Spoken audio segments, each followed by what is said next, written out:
উপস্থিতি হবিগঞ্জের শানখোলার চোনারু ঘাটের মুসলমান, মনোযোগ দিয়ে কথাগুলি শুনবেন। আমার একটা বিষয় দেওয়া হয়েছে, সাহাবায়ে কেরামের ত্যাগ এবং ভালোবাসা রাসূল করিমের প্রতি।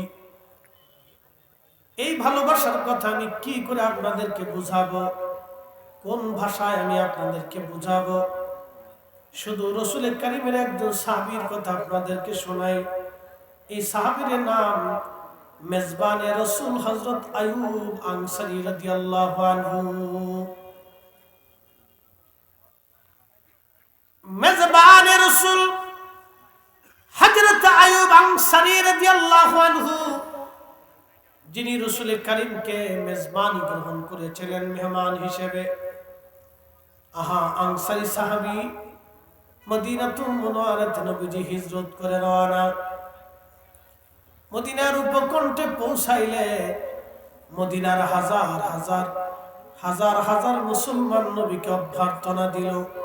তলাআল বাদরু আলাইনা মিন সানিয়াতিল বাদা ওয়াজাবাশ শুকরু আলাইনা মাদআ লিল্লাহি দা।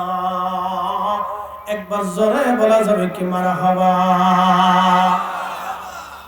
তলাআল বাদরু আলাইনা, আমাদের মাঝে এক পূর্ণিমার চাঁদের উদয় হচ্ছে। একসাথে বলবেন আল্লাহু আকবার। কি চাঁদ? পূর্ণিমার চাঁদ উদয় হচ্ছে। আমাদের মাঝে এক পূর্ণিমার চাঁদ উদয় হচ্ছে। পূর্ণিমার চাঁদ আমাদের মাঝে আসতেছে। চাঁদ কি আমাদের নবী? সারা মদিনার ছোট্ট ছোট্ট বাচ্চাগুলি ভাষা শেখার জন্য কোনোদিন কোনো মাদ্রাসায়, মক্তবে, কোনো স্কুলে পড়ে নাই, কিন্তু রাসূল দেখার সঙ্গে সঙ্গে তারা উচ্চারণ করলো তলাল বাদরু আলাইনা মিন সানিয়াতিল বাদা ওয়াজাবাশ শুকরু আলাইনা মাদআ লিল্লাহি দা। কাজী নজরুল কত চমৎকার কবিতার ছন্দে লেখেন, আমি যদি আরব হতাম মদিনারি পথ, সেই পথ দিয়ে হেঁটে যাইতেন নূর নবী হযরত, নূর নবী হযরত। চিৎকার করে জোরে বলবেন কি আল্লাহু আকবার। চুনারু ঘাটবাসী মনোযোগ লাগান। আল্লাহর নবীকে দেখা মাত্রই সেই দিন নবীকে চাঁদের সাথে তুলনা দেয়া হলো। কি চমৎকার ভাষার মাধুর্যতা নবীর শানে! কতই না সুন্দর শব্দমালা, কতই না সুন্দর শব্দমালা আমার রাসূলের শানে ব্যবহার করা হলো। কতই না চমৎকার আমার নবীর শানে শব্দমালাগুলি ব্যবহার করা হলো। আল্লাহর নবী মদিনাতে আসছে। সমস্ত সাহাবীরা বলে, হুজুর আপনি আমাদের বাড়ি আসেন। বৃদ্ধরা বলল, হুজুর আপনি আমাদের বাড়ি আসেন। যুবকরা বলে, ইয়া রাসূলুল্লাহ আপনি আমাদের বাড়ি আসেন। বাচ্চারা বলে, ইয়া রাসূলুল্লাহ আপনি আমাদের বাড়ি আসেন। মদিনার মানুষ ছিল খুব মেহমান প্রিয়, এখনো মদিনার মানুষ খুব মেহমান প্রিয়। এরা মেহমানদেরকে খুবই যত্ন করে এবং সম্মান করে। সারা বাংলাদেশের মধ্যে সিলেটের মানুষ খুব মেহমান প্রিয়। একবার জোরে বলা যাবে কি মারহাবা? ফাম মারি নেই, কথা সত্য। আর দুনিয়া তো আসাদুম মিনাল ফাম, দুনিয়া ফামের উপরে চলে। আমি আপনাদেরকে ফাম দিই, কথা সত্য। সিলেটের মানুষ অধিকাংশ ভদ্র, পরিসংখ্যানে দু চারটে দুষ্ট বদমাশ ইতর তো সব জায়গায় আছে, কিন্তু পরিসংখ্যানে সিলেটের মানুষ অধিক পরিমাণে ভদ্র, নম্র এবং সভ্য। এটা কিসের উপর ভিত্তি করে আমি জানি না, তবে 360 আউলিয়ার সোহবত এই জমিনে আছে। এই কথা কর না কেন? কয়জন আউলিয়া? 360 জনের পরে কি আর ওলি আল্লাহ আসে নাই? কথা কর না কেন? আসে নাই? আসছে। কিন্তু 360 জনের কথা আমরা কেন বলি? উন্ডা মদিনাতুল মুনওয়ারা হয়ে আল্লাহ রাসূলের কদম থেকে মকবুল হয়ে তারা এদেশে আসছে। কথা কর না কেন? ঠিক কি না? উন্ডা রাসূল করিমের কদম মুবারক থেকে মকবুল হয়ে আসছে, সরাসরি আসছে। শারফুল মাকিনা ওয়া শারফুল মাকান, শারফুল মাকানি ওয়া শারফুল মাকিন। কিছু জায়গার কারণে মানুষের দাম বাড়ে, কিছু মানুষের কারণে জায়গার দাম বাড়ে, কিছু জায়গার কারণে মানুষের দাম বাড়ে। আমার নবী মদিনায় থাকার কারণে মদিনার দাম বাড়ছে, আমার নবী মানব জাতির মধ্যে আসার কারণে মানব জাতির দাম বাড়ছে। নবী মানুষ হইছে বিদায় নবীর দাম বাড়ছে, বিষয়টা এরকম না। আল্লাহর নবীকে মানব জাতির মধ্যে পাঠানোর কারণে মানুষের দাম বাড়ছে। কি কথা কর না কেন? ঠিক কিনা? আমার দেশের কিছু ভাইরা ব্যাখ্যা করে, তাদের বক্তব্য হলো আমরা মাটির মানুষ, মাটির মানুষ শ্রেষ্ঠ।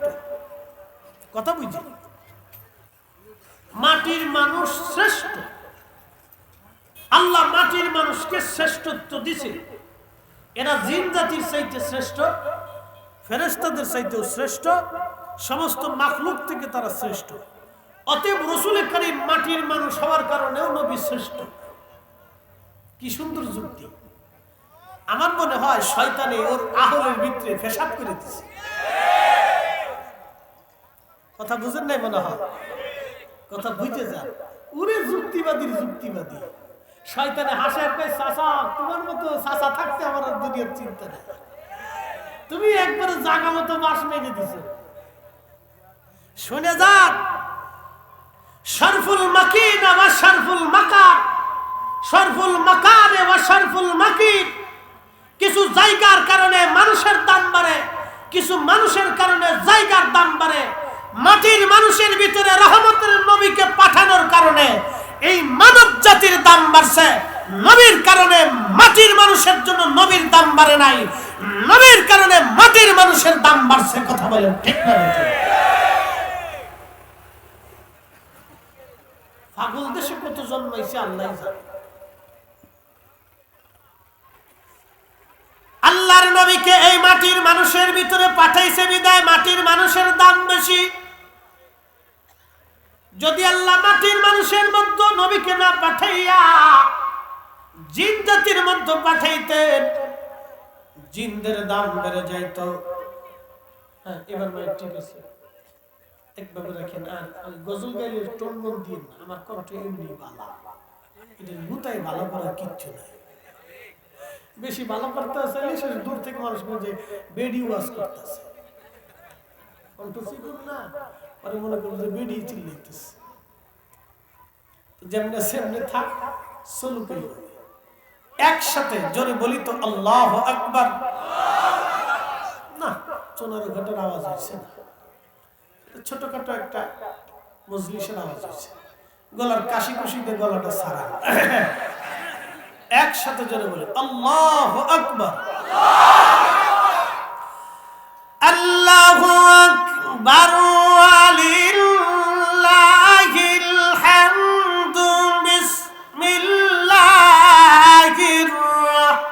রাহমানির রাহিম।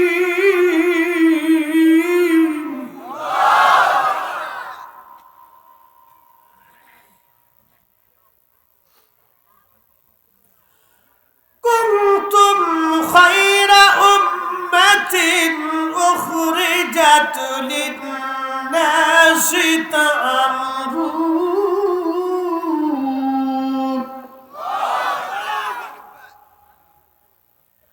আল্লাহ বললেন তোমরা সর্বশ্রেষ্ঠ জাতি। আমাদেরকে আল্লাহ বললেন তোমরা সর্বশ্রেষ্ঠ জাতি, তোমাদেরকে শ্রেষ্ঠত্ব দিলাম। দুনিয়াতে দুইটা কাজ করবা। এক নম্বর, মানুষদেরকে ভালো কাজের দাওয়াত দিবা, ওয়া তানহাউনা আনিল মুনকার, খারাপ কাজ থেকে তুমি ফিরিয়ে রাখবা। আল্লাহ শ্রেষ্ঠত্ব কেন দিলেন? কিসের জন্য এই মানব জাতিকে শ্রেষ্ঠত্ব দিবেন আল্লাহ?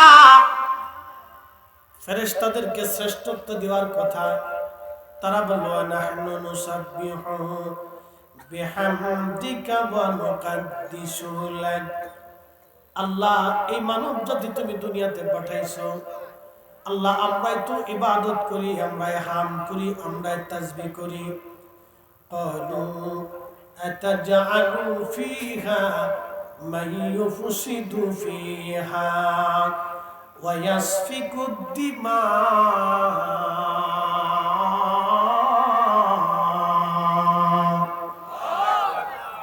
দুনিয়াতে তুমি কি এমন একটা জাতি পাঠাবা যারা মারামারি করবে, কাটাকাটি করবে, রক্তপাত করবে, ফেসাদ বাঁধাবে, বিশৃঙ্খলা বাঁধাবে? 800 বছর ধরে এই উপমহাদেশের মুসলমান নাভির নিচে হাত বেঁধে নামাজ পড়ে শাহজালাল ইয়ামানি, 307 আউলিয়া, খাজা বাবা আজমেরি, কুতুবউদ্দিন কাকি, নিজামউদ্দিন আউলিয়া, খান জাহান আলী, কমরউদ্দিন রুমি, পৃথিবীর এই উপমহাদেশের মধ্যে যত ওলিরা ছিলেন, মুজাদ্দিদ আল ফিসানি সিরহিন্দি, শেখ আব্দুল হক মুহাদ্দিস দেহলভী, শাহ ওয়ালিউল্লাহ মুহাদ্দিস দেহলভী, সমস্ত ওলিরা নাভির নিচে হাত বেঁধে নামাজ পড়লো। মদিনার ইসলাম এটা, রাসূলুল্লাহর তরিকার নামাজ। আমিন আসতে বললো, তারাবির নামাজ 20 রাকাত পড়লো। শাহজালাল ইয়ামানি মুজাররিদি তারাবি যদি 20 রাকাত না পড়ে 8 রাকাত পড়তেন, এদেশের কোটি কোটি মুসলমান 8 রাকাত তারাবি পড়তো। আল্লাহর ওলি ইয়ামানি মুজাররিদি, আল্লাহ ওলাদ রাসূল, তিনারা যদি সেই দিন নাভির নিচে হাত বেঁধে নামাজ না পড়ে বুকের উপরে হাত বেঁধে নামাজ পড়তেন, এদেশের কোটি কোটি মুসলমান বুকের উপরে হাত বেঁধে নামাজ পড়ত। এরা নামাজের পরে যদি দোয়া না করতেন, এদেশের কোটি কোটি মুসলমান দোয়া করত না। আজকে যারা আমার দোয়া বন্ধ করতে চায়, আমার দুরুদ মিলাদ বন্ধ করতে চায়, আমার মিলাদুন নবীর মাহফিল বন্ধ করতে চায়, আজকে যারা আমার নামাজের ভিতরে ভুল ধরে, আমার তারাবির নামাজ চুরি করে নিয়ে গেল, আমার ভেতরে নামাজ চুরি করে নিয়ে গেল, হয় ওরা ঠিক না হয় শাহজালাল ঠিক। আর যদি বলেন না 360 আউলিয়া ঠিক, ওলিরা ঠিক, তাহলে ওরা বেঠিক, ওরা আমাদেরকে বেদাতি বলে। অবশ্যই আমরা বেদাতি না, আমরাই অরিজিনাল, এই জমিনে অরিজিনাল, আমরাই সুন্নির অরিজিনাল। ওরা আজকে যারা আমার মসজিদের মধ্যে ফাসাদ বাঁধাইলো, আমার সমাজে ফাসাদ বাঁধাইলো, আমার পরিবারে ভেজাল বাঁধাইলো, আমার সমাজে বিশৃঙ্খলা লাগাইলো, আমরা 800 বছর ধরে হকের উপরে আছি, 1400 বছর ধরে হকের উপরে আছি, আমাদের মধ্যে যারা অশান্তি বাঁধাইলো, ওরাই হলো এদেশের রোহিঙ্গা ইহুদির দালাল।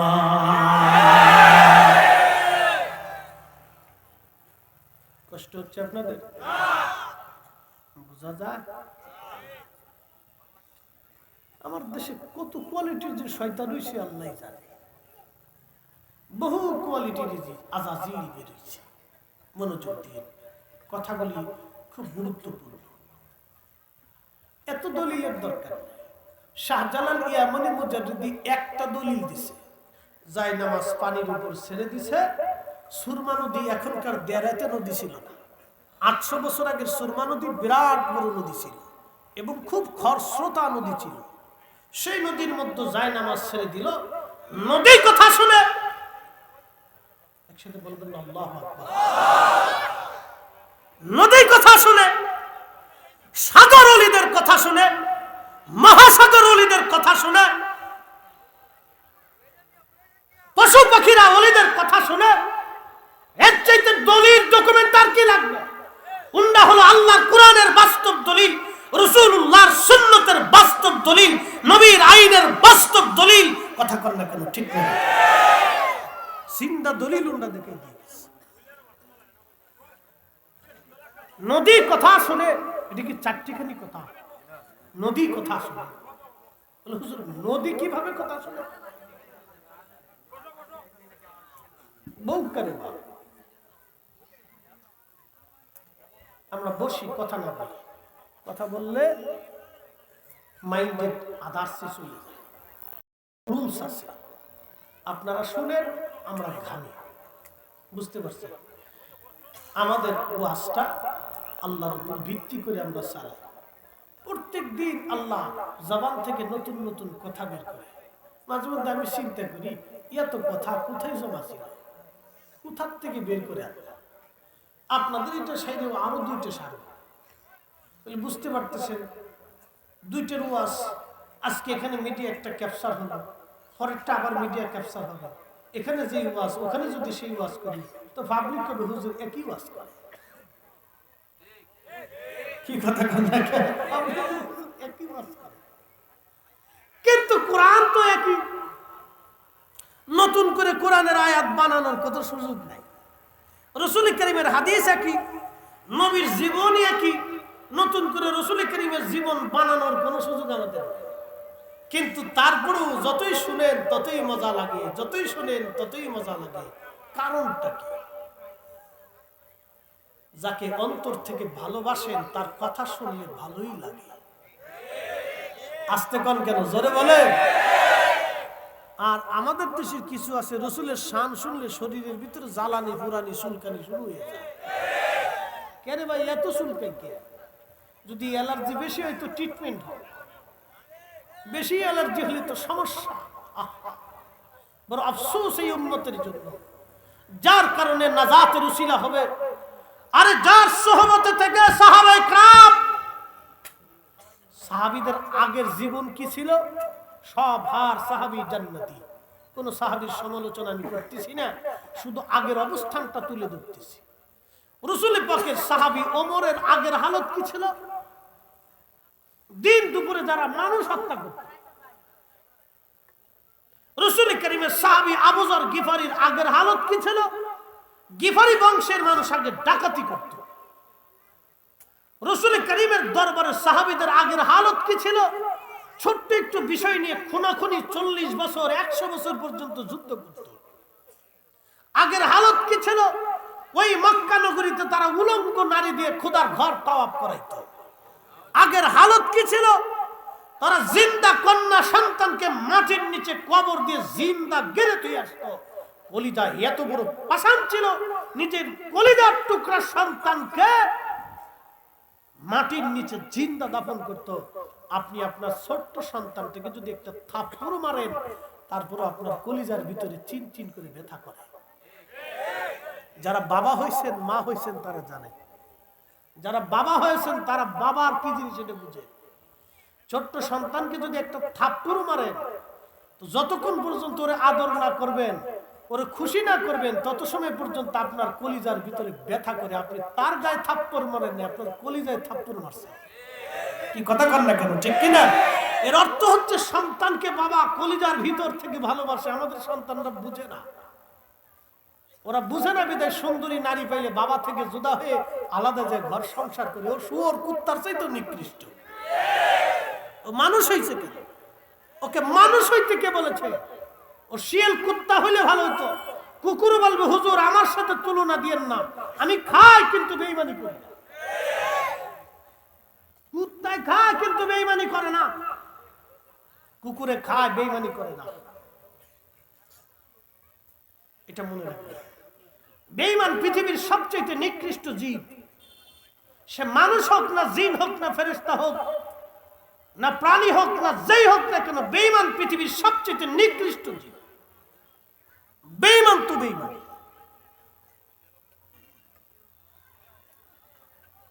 যার বাড়ি খায়, যার থেকে উঠে, যার থেকে আদর পাইল, যার থেকে শরীর গঠন হলো, যার থেকে জীবন গঠন হলো, যার থেকে জীবন দেখলা, যার থেকে সুনাম পাইলা, যার থেকে দুনিয়া পাইলা, যার থেকে কিছু পাইলা, ওই বাবা মা ভুইলা দুনিয়ার অন্য কিছু পাওয়ার পরে যখন তুমি বাবা মা ভুলে দাও, তো কুত্তার সাথে তুলনা দিল, কুত্তা বলবে হুজুর আমার সাথে তুলনা দিয়েন না, আমি কুত্তা, আমি পচা গলা খাই, ঠান্ডার ভিতরে আমি রাত্রিবেলায় কাঁপি আর আপনার মনিবের বাড়ি পাহারা দেই, আমি খাই কিন্তু বেঈমানি করি না, মনিবের সাথে আমি কুত্তা বেঈমানি করি না, কিন্তু মানুষ মানুষের সাথে বেঈমানি করে। কথা কোন ঠিক না?